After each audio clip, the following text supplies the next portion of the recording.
मैं कुछ ऐसा ब्लॉगिंग कर रही हूँ, तो होपफुली ये अच्छा रहे। Allô, allô, allô, elle dit je te paro.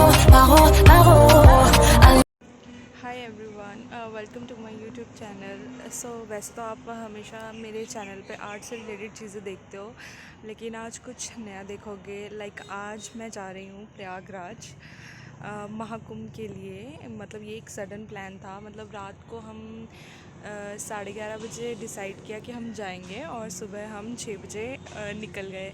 वो कहते हैं ना कि महादेव ने जिनको बुलाया हो वो पहुँच ही जाते हैं। तो जो भी यहाँ मेरा एक्सपीरियंस रहेगा मैं इस वीडियो के थ्रू आपको शेयर करूँगी। और ये व्लॉग मेरा मतलब फ़र्स्ट टाइम है, तो प्लीज़ जज मत करना। होपफुली मैं अच्छा ही कंटेंट आपको दे सकूँ। चलो देखते हैं, लेट्स सी कैसा रहेगा मेरा एक्सपीरियंस।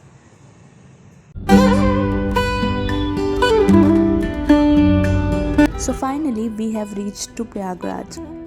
और क्योंकि वहाँ अंदर तक कार लेकर जाना अलाउड नहीं था, तो हमने एक अच्छी सी पार्किंग देखकर अपनी कार को पार्क कर दिया।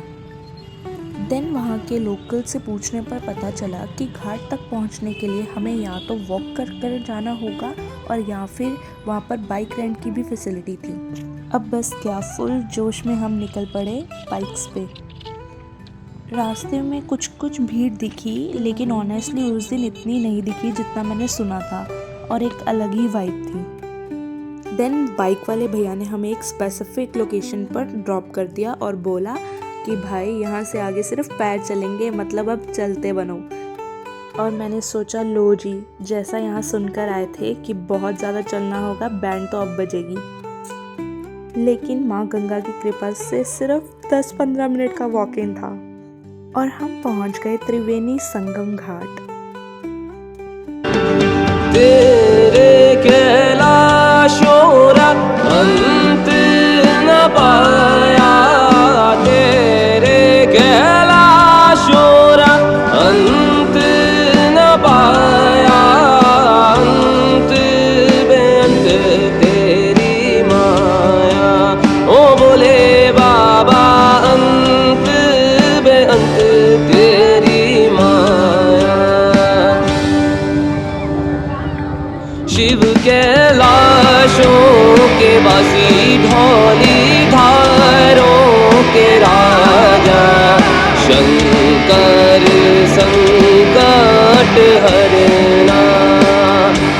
शिव कैलाशों के वासी, धौली धारों के राजा, शंकर संकट हरना। ओ बोले बाबा शंकर।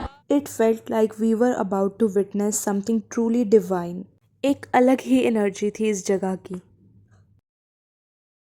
सो आज है डे 2 और मैं पहुंच गई हूँ शिव की नगरी बनारस में।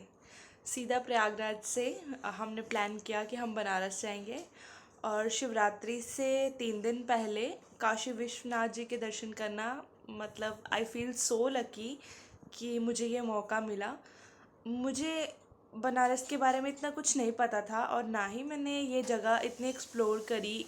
यूट्यूब पे वीडियोस वगैरह मैंने कुछ नहीं देखी थी। यहाँ आके मुझे पता लगा कि यहाँ पे काशी विश्वनाथ जी जो हैं वो एक ज्योतिर्लिंग है और यहाँ पे उनके दर्शन करना मैं अपने आप को बहुत ब्लेस्ड फील कर रही हूँ। तो इस वीडियो में अब आप देखोगे कुछ बनारस की गलियाँ और मेरा एक्सपीरियंस। आई होप आपको पसंद आए। सो आज का दिन शुरू होता है एक नए सफ़र के साथ। वेलकम बैक टू डे 2 इन बनारस। आज का दिन फुल ऑफ स्पिरिचुअल वाइब्स और बनारस की गलियों में बीतेगा, सो लेट्स गो।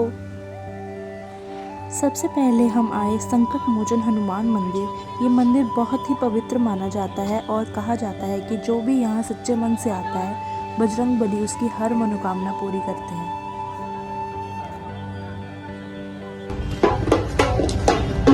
और फिर हम निकल पड़े बनारस की इन छोटी छोटी गलियों में। You can see the excitement in me while walking. और ये गलियाँ सिर्फ रास्ते नहीं, एक कहानी है जो हर मोड़ पर नए रंगों में दिखाई देती है। एंड फाइनली हम पहुंच गए अस्सी घाट। ये घाट अपनी वाइब्स के लिए फेमस है। Banaras is truly a city that never stops surprising you. आपको हर जगह पर कुछ ना कुछ नया देखने को मिलेगा।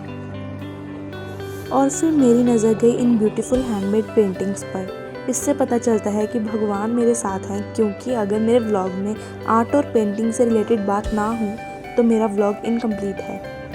ये सब हैंडमेड पेंटिंग्स थी। I really appreciate their talent and hard work. Then हमने यहाँ कुछ वीडियोस बनाई और फ़ोटोज़ क्लिक कराई और हम आगे निकल गए घाट की तरफ, जहाँ हमें एक बोट राइड के लिए जाना था।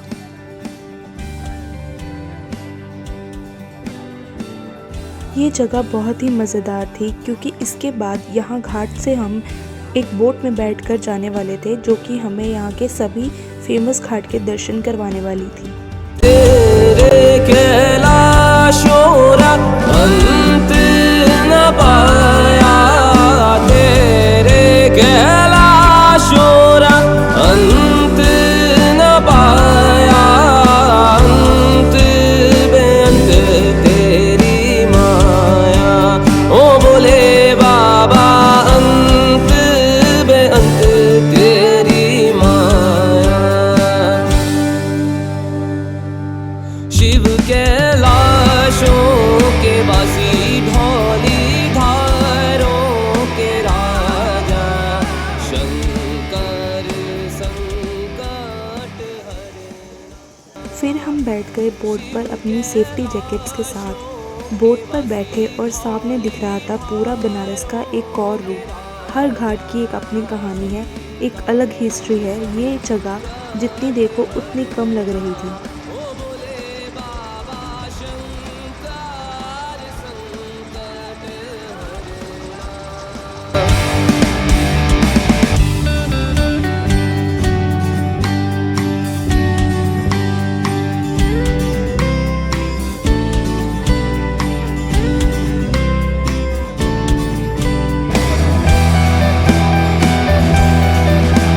अब हम जा रहे थे मणिकर्णिका घाट। ये एक शवदाह घाट है। कहते हैं कि यहाँ की आग कभी बुझती नहीं। इस घाट की एनर्जी बहुत ही हैवी थी। ये सिर्फ एक शवदाह घाट ही नहीं, यहाँ आकर एक डीप रियलाइजेशन होती है कि जो आया है उसे एक ना एक दिन जाना है। ज़िंदगी और मौत का ज्ञान इस जगह पर मिलता है। जिसको अपनी लाइफ में बहुत ज़्यादा टेंशन है तो वहाँ पर जाकर बैठ जाओ, आपको पता लग जाएगा कि ज़िंदगी में जो आया है उसे एक ना एक दिन जाना है, तो ज़्यादा क्यों सोचना। इसीलिए सफ़र के मज़े लो, मंजिल तो सबकी एक ही है। और फिर हमने किए काल भैरव जी के दर्शन। कहते हैं कि काशी आओ और काल भैरव जी के दर्शन ना करो तो आपकी यात्रा संपूर्ण नहीं होती। बनारस आए और बनारसी पान नहीं खाया, ऐसा हो ही नहीं सकता। वो सॉन्ग तो सुना ही होगा, खाई के पान बनारस वाला, खुल जाए बंद अकल का ताला। और हमारा भी ताला खुल गया तो हम पहुंच गए नेक्स्ट स्टॉप, जो कि था काशी और दीना चाट भंडार। और यहाँ जितनी भीड़ थी इतनी तो मुझे कुंभ मेले में भी देखने को नहीं मिली। इनके इतना फेमस होने का रीज़न एक तो इनका टेस्ट था, दूसरा इनको अंबानीज़ ने अपनी शादी में चाट सर्व करने के लिए बुलाया था। इनकी टमाटर चाट आहा बहुत ही टेस्टी थी और इतने जेन्युइन प्राइसेस में। और नेक्स्ट डे अर्ली मॉर्निंग हमने किए काशी विश्वनाथ जी के दर्शन। एक अलग ही सुकून मिला उसके बाद और अलग ही शक्ति थी। कुछ चीज़ें ऐसी होती हैं जिसे आप शूट नहीं कर सकते, सिर्फ एक्सपीरियंस कर सकते हो, और ये वही एक्सपीरियंस था। तो मिलते हैं नेक्स्ट व्लॉग में, तब तक के लिए हर हर महादेव।